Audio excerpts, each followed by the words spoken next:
Hello and welcome to Voices of Soccer. My name is Kartik Krishnaiyer. I'm joined today by Duncan Hamilton, who is the two-time winner of the William Hill Sportsbook of the Year award. One of his awards was for a critically acclaimed biography of Brian Clough that we've spoken about before at World Soccer Talk. Duncan, how are you this morning? I'm fine, thank you, Kartik.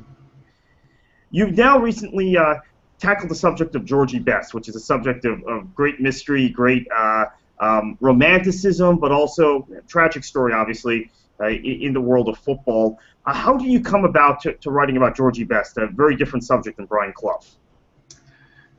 Well, I think essentially because George was one of my boyhood heroes. I think if you kind of grew up when I did, I mean, I was born in 1958, and so by 1968, which was kind of roughly the age, 67, 68, when I was becoming football obsessed, George was then the kind of #1 player. I mean, that was the year. I mean, Manchester United finished second in the league to Manchester City and really should have won that league, I think. Within a couple of weeks of that, they'd won the European Cup at Wembley against Benfica. George was the youngest footballer of the year, and before 1968 was out, he was also the European Footballer of the Year. And so, as a consequence, everybody on the playground or on the park, just sort of kicking a ball about, regarded themselves as George Best, or they actually wanted to be George, because all of the football magazines here and most of the newspapers, virtually every day, you would pick up and find a different photograph or a different story about George, and I mean, he was such a fascinating player because he was just so kind of brilliant, and he was so unlike any footballer that anybody had seen before, really. Not only on the pitch, because he had this extra kind of flourish about him, I think, but similarly in the kind of clothes that he wore and the sort of places that he went.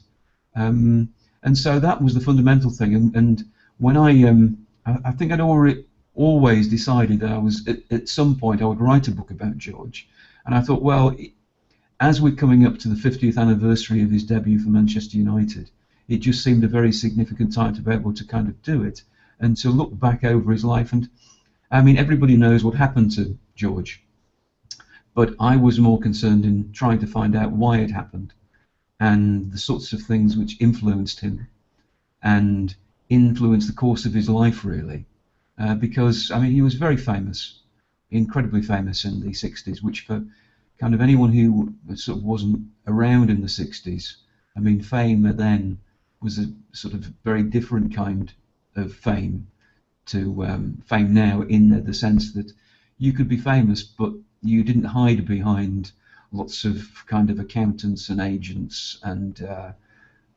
people sort of carrying your bags. George was accessible, always accessible. You mentioned that Manchester City team, 1968, Joe Mercer, Malcolm Allison, win the title. Their big star, one of their big stars, was Mike Summerbee, who was very close with Georgie Best. I've talked to a number of my friends in the Manchester area who say that both those guys, Summerbee and Best, you would see regularly out on the town in Manchester. Both were incredibly accessible at the time and were good friends.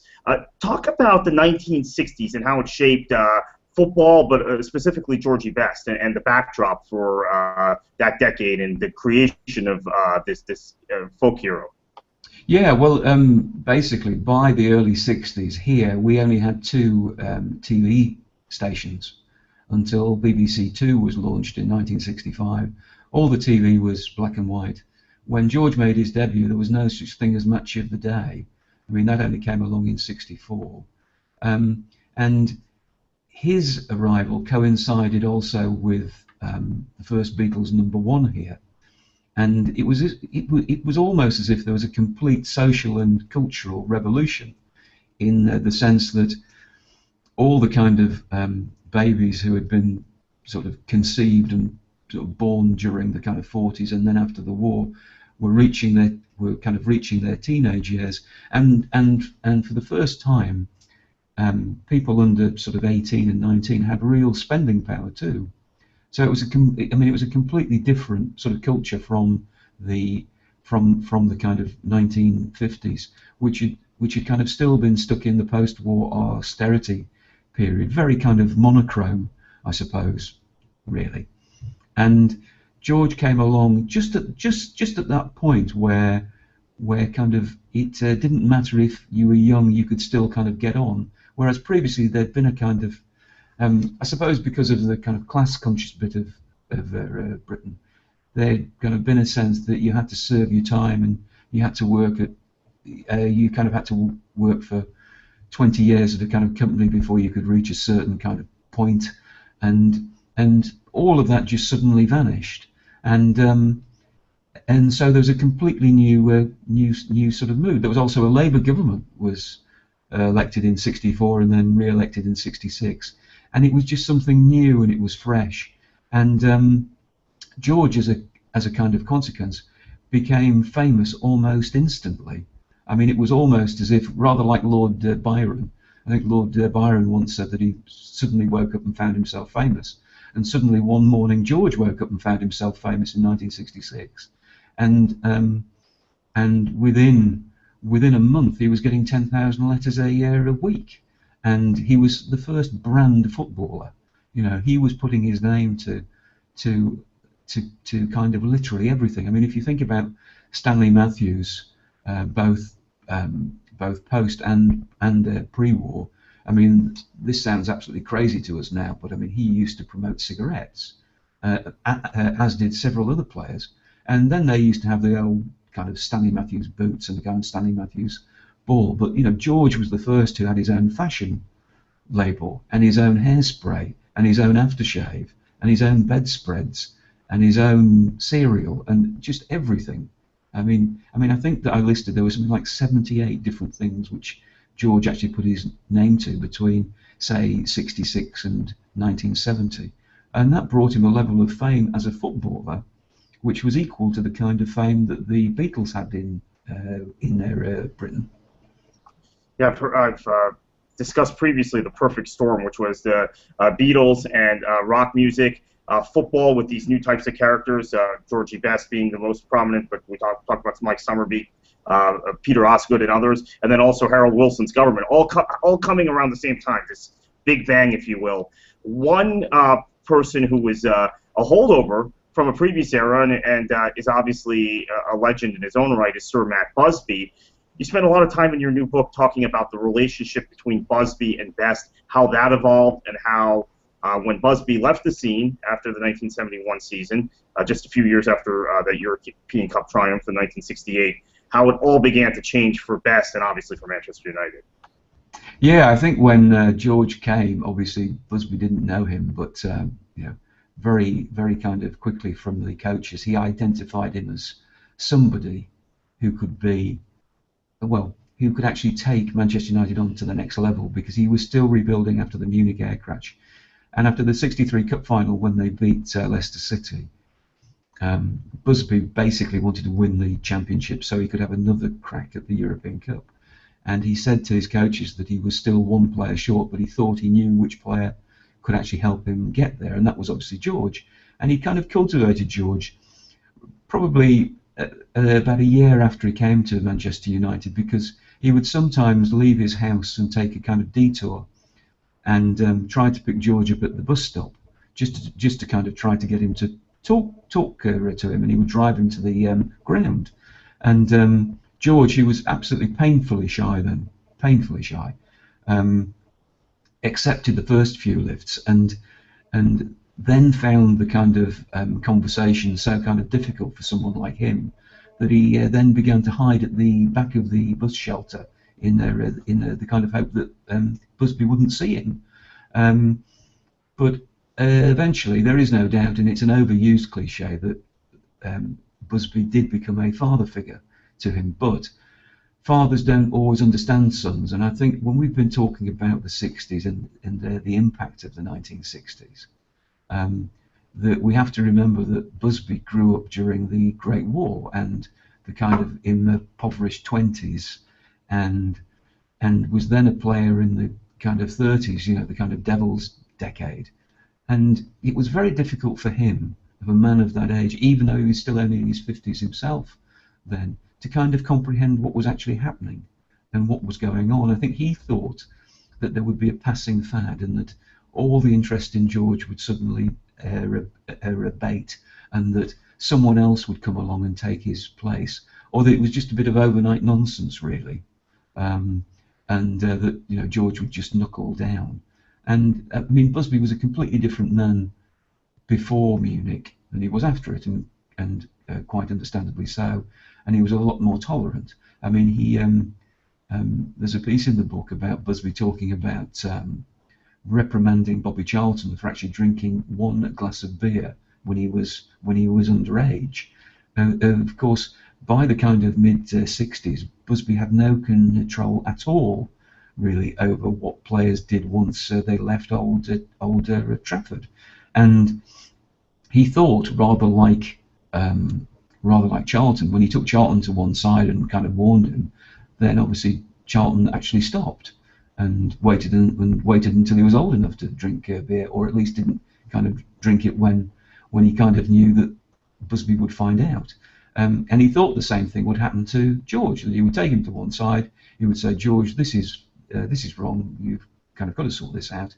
But of course, George came from a different kind of generation, and they were in the 60s, and the 60s was different from the 50s. And so he could never get a handle, really, on what to do with George. And by the time that Busby accepted it was a problem, in terms of George's socialising and the kind of weekly kind of round of sponsorships, nightclubs, bars, etc., then it was too late for him to really do anything about it. There was a clear drop-off in George Best's performances. I think the first year after Busby left, he still had a decent season for Manchester United, but then just tremendous drop-off. Went through clubs, went through girlfriends, went through cars, went through the leagues. Obviously, I've spent a lot of time in the States, spent a lot of time abroad. Describe George Best's psyche after Busby leaves the scene at Old Trafford, and kind of paint a picture for us as to what happened at that point. Well, again, I think you mentioned before, Kartik, about the perfect storm, and this was the perfect storm for George, really, because after 1968, he assumed that Manchester United would go out and buy 3 or 4 players. They would kind of change the side slightly. They would be as dominant in the late 60s and 70s as Real Madrid had been in the 50s, up to the famous European Cup final against Eintracht Frankfurt. And of course, none of that happened. Within a year, Busby had announced his first retirement, and he didn't really buy players of the quality which George expected. So a combination of the kind of pestering, because by now the fame had become something that really George wanted to flee from. I think one of the most revealing quotes is that George said, if I could change anything just for a couple of hours, it would be my face. And bearing in mind that this was one of the most beautiful faces on the planet, and he wanted to do that just because he just wanted to do normal things. He wanted to go into a restaurant without being pestered, or a bar, or he wanted to travel on a train, or just something simple like go to the cinema and watch a film. And so there was the fame aspect. The football then, Manchester United, I mean, he'd been used to winning things. I mean, in his first full season, he was a league champion, and he'd won the championship again, and he'd won, obviously, the European Cup, and he just expected to pick up a medal every season, and he wasn't picking up a medal every season. And lots of people think that the football perished because of the drinking, really, but it was the football that caused him to actually drink. It was a combination of both the football not going well and the fact that he just couldn't handle the constant kind of fame that he had. And so to lose kind of Busby, particularly through that period, was very, very damaging for him. And there was a confusion at Manchester United, because although Busby had obviously retired as manager, he was still he was still really the kind of head of Manchester United, and he was still the king, really, and people still called him boss. And I think everybody found that a bit difficult, including those who were asked to replace him. And I think George felt that Busby ought to have carried on at least another couple of seasons, settled in somebody who would then be there for 10 years, or more than 10 years, a kind of, I suppose you would say, an Alex Ferguson character, or someone like Busby himself, someone like Jock Stein.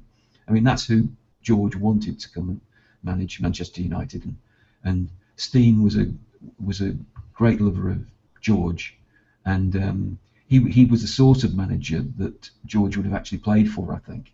And so for a while, the kind of relationship between Busby and the kind of George was on very shaky ground, and it kind of got to a point where Busby even invited George to come and live in his house, which I think was a very well-meaning gesture, but it would have been a complete and utter disaster, because by that point George wasn't. I mean, George, as someone once said, was then in more beds than a travelling salesman, and I mean he was literally never in the same place more than 2 consecutive nights. And what would have happened had he come into Busby's house late? What would have happened if he hadn't been able to get up for training in the morning? But it was something that Busby's influence on George still kind of lived with him through the kind of rest of his life. You've now written about 2 subjects of basically the same era, Brian Clough and Georgie Best, both whom passed away around the same time, both of whom fell into alcoholism, but very different characters. Clough wanted the spotlight, he sought out the limelight.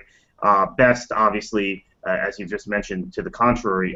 Compare and contrast the 2 of them, and why we're so fascinated by both of them still today. I think we're fascinated with them because nowadays football tends to be football publicity tends to be very planned, doesn't it? I mean, you will read in one of the kind of glossy magazines or one of the TV interviews, or you'll see in one of the TV interviews that the kind of player being interviewed or the manager being interviewed is being doing so for a kind of reason. Either it's to plug a product, or it's to sponsor something, or it's because they're an ambassador for this or kind of that. Whereas in both George and Brian Clough's day, obviously, I was able to go down to the ground, wait for them to come back from training, or kind of catch them before they went to training, speak to them in the corridor. At Nottingham Forest, I was able to travel on the team coach. You couldn't imagine anybody saying to David Moyes now, David, I'm sorry, I can't get to the game on their Monday. Would you mind if I kind of came on the coach? And them saying yes. And so I think that they're kind of characters, really, and that there's a very human side, obviously, to them, kind of both. I mean, I think they were quite different as people, because one of the things that might have kept George sane, and I use that word purposely, during the 1960s, was that he could have settled down. But when you're as attractive as George and there are so many women in the world, then that was never going to happen. Whereas Brian was very much a kind of family man, and he was anchored in his family. And I think that was very important in terms of shaping his character. And his wife Barbara, who only died recently, sadly,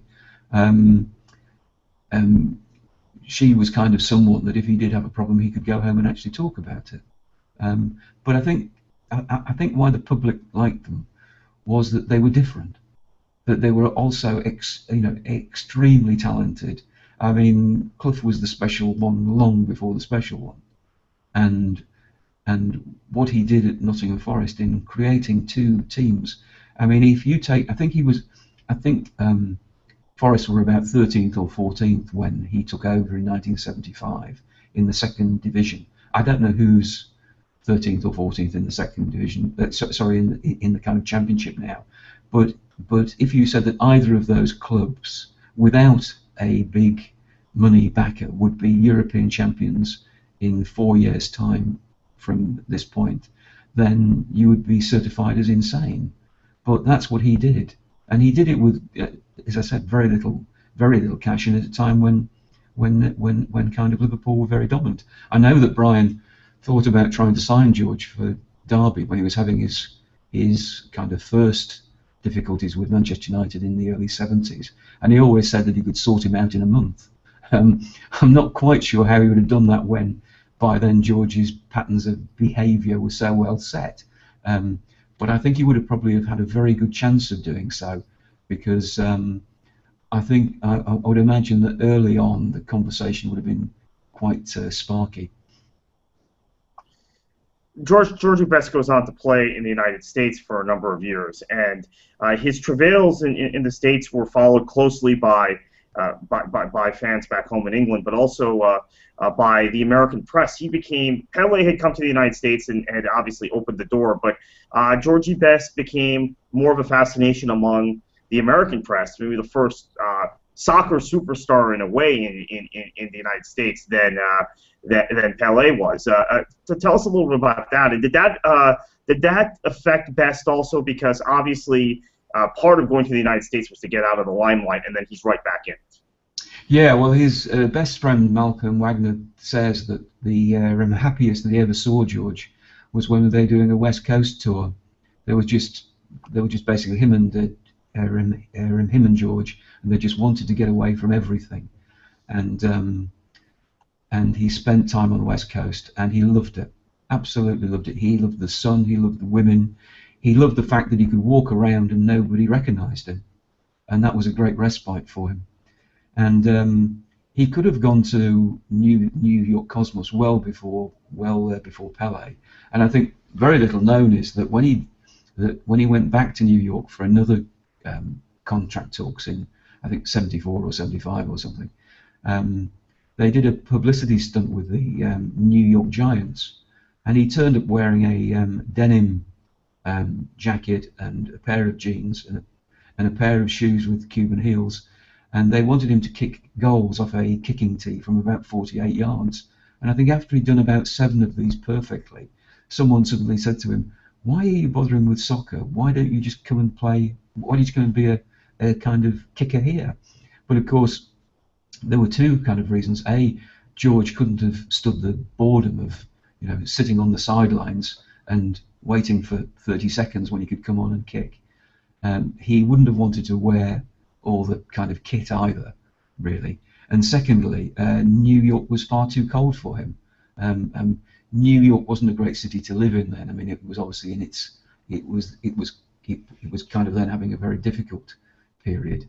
But no, you're absolutely right. I mean, he came over to America for the kind of lifestyle, really.